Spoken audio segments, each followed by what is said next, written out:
Assalamu alaikum wa rahmatullahi wa barakatuh. Imam Amin puts you in a very difficult position, and any type of program like this will put someone in a very difficult position when you have so many excellent speakers, presenters, so much wisdom that's been imparted that that all of us at times feel a sense that perhaps we need more time. After that introduction, the title that I've been given to speak about of this particular talk is the psychology of African American Muslims from an Islamic perspective. And I will begin by first just admitting, or of course acknowledging that we know that psychology is said to be the study of the mind. Even though the word psyche, it means the soul. One of the very first things that you study when you study psychology is the way that the brain works. And I'm not a psychologist, but I remember taking a psychology course. And you study the way the brain works. And this is what we call modern psychology. There was a pre-modern psychology. We didn't call it psychology. But in the Arabic language, the term for psychology is ilm al-nafs, the science of the self, or the science of the soul.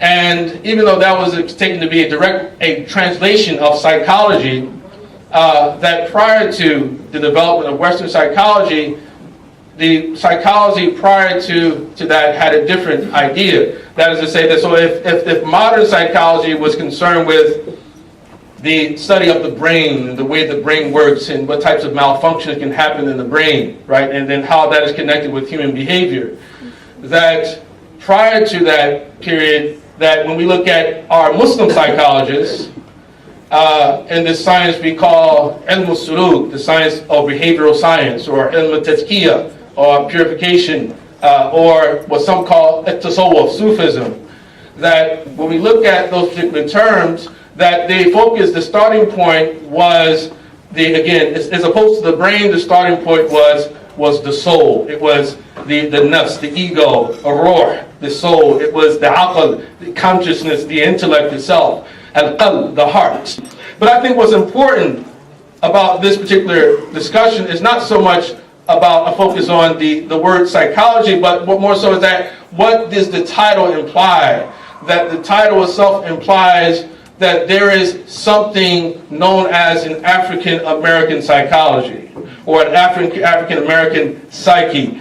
And that in itself, of course, would be challenged from many different regards.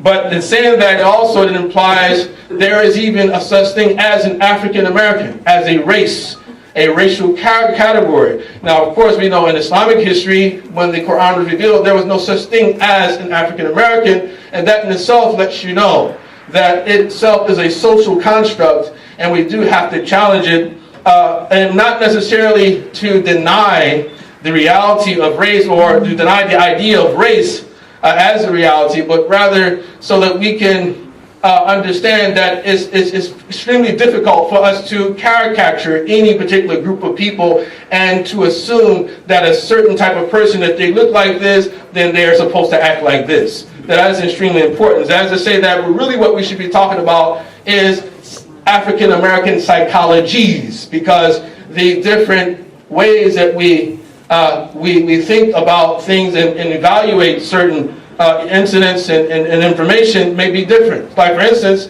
an example of that, an individual formerly incarcerated and one who's never been incarcerated, that there are different sort of psychologies or psychological states that those two individuals may be in depending on their experiences. So race itself fundamentally is an experience, that we believe that blacks or African American does exist, but as a sociological phenomenon, not as a sort of genetic sort of homogeneous, sort of genetically homogeneous category of people, with this assumption that if you look this way, then you act that way. And this is something that we inherited from the European tradition itself. You know, for centuries, the Europeans have indoctrinated us into what we call sort of white supremacy, and also black inferiority as well at the other extreme.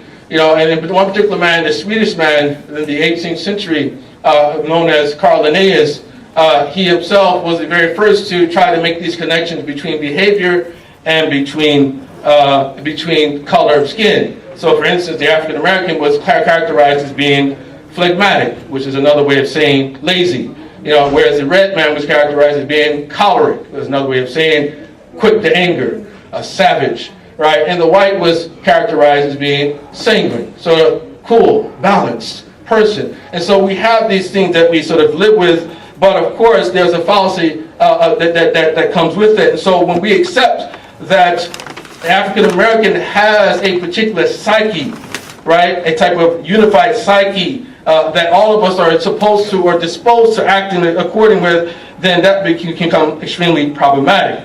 For instance, one of our African American scholars, the author of a book known as The Crisis of the Negro Intellectual, author Harold Cruz, he talks about this very fact that while we talk all this stuff about individualism, that when we look at the three most powerful groups in the country, the white Protestants, the white Catholics, and the white Jews, that it's because of their group action that they've been able to achieve so much, not because of their individual efforts. This is something should be a sign, a message to us that we have to work together, regardless of certain areas where we may differ with one another. Of course, we know we challenge and we struggle morally in our community, that we have economic struggles, that we have educational struggles, and all these things, all these deficits have to be tended to, that we have to not only for the Muslim community, but the overall community as well, that we have to have concern for this, that we have to have a concern for education,